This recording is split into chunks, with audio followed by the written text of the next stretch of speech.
Box office దగ్గర సంక్రాంతికి మంచి అంచనాల నడుమ రిలీజ్ అయ్యి ఎక్సలెంట్ ఓపెనింగ్స్ ని సొంతం చేసుకున్న తర్వాత కొంచెం స్లో డౌన్ అయినా కూడా ఉన్నంతలో మంచి హోల్డ్ నే చూపెడుతూ వర్కింగ్ డేస్ లో డీసెంట్ ట్రెండ్ ను దక్కించుకుంటూ దూసుకుపోతున్న బాలకృష్ణ నటించిన డాకు మహారాజు మూవీ 80 కోట్ల షేర్ మార్క్ వైపు పరుగులు పెడుతూ ఉండగా మరోపక్క రీసెంట్ గా సినిమా తమిళ్లో డబ్ అయ్యి అక్కడ పెద్దగా ఇంపాక్ట్ ను చూపించలేకపోయింది కలెక్షన్ల పరంగా. ఇక ఇప్పుడు ఈ శుక్రవారం హిందీలో రిలీజ్ అవ్వడానికి సినిమా సిద్ధమవుతుంది.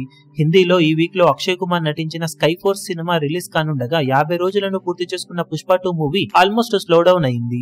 మాస్ సెంటర్స్ లో కొంత పర్ఫార్మ్ చేస్తుంది అన్న నమ్మకంతో డాకు మహారాజ్ మూవీని ఇప్పుడు హిందీలో డీసెంట్ నంబర్ ఆఫ్ థియేటర్స్ లో రిలీజ్ చేస్తున్నారని సమాచారం. ఓవరాల్ గా సినిమాను అక్కడ 650 నుండి 700 వరకు స్క్రీన్స్ లో రిలీజ్ చేయబోతున్నట్లు తెలుస్తుంది. మాస్ సెంటర్స్ లో కొంచెం వర్కౌట్ అయినా డీసెంట్ వసూలను సినిమా అక్కడ అందుకునే అవకాశం ఉందని చెప్పాలి. ఓవరాల్ గా బ్యాక్ టు బ్యాక్ హిట్స్ తో కెరీర్ బెస్ట్ కలెక్షన్లతో దూసుకుపోతున్న బాలయ్య ఈ సినిమాతో లాంగ్ రన్ లో మరో విజయాన్ని తన ఖాతాలో వేసుకోవడం ఖాయంగా కనిపిస్తూ ఉండగా అదే టైంలో హిందీలో కొంచెం పర్ఫార్మెన్స్ ను చూపించినా కూడా కలెక్షన్స్ మరింత పెరిగే అవకాశం పుష్కలంగా ఉంటుందని చెప్పాలి. మరి మొత్తం మీద సినిమా బాక్సాఫీస్ దగ్గర హిందీలో ఎలాంటి రిజల్ట్ ను సొంతం చేసుకుంటుందో చూడాలి.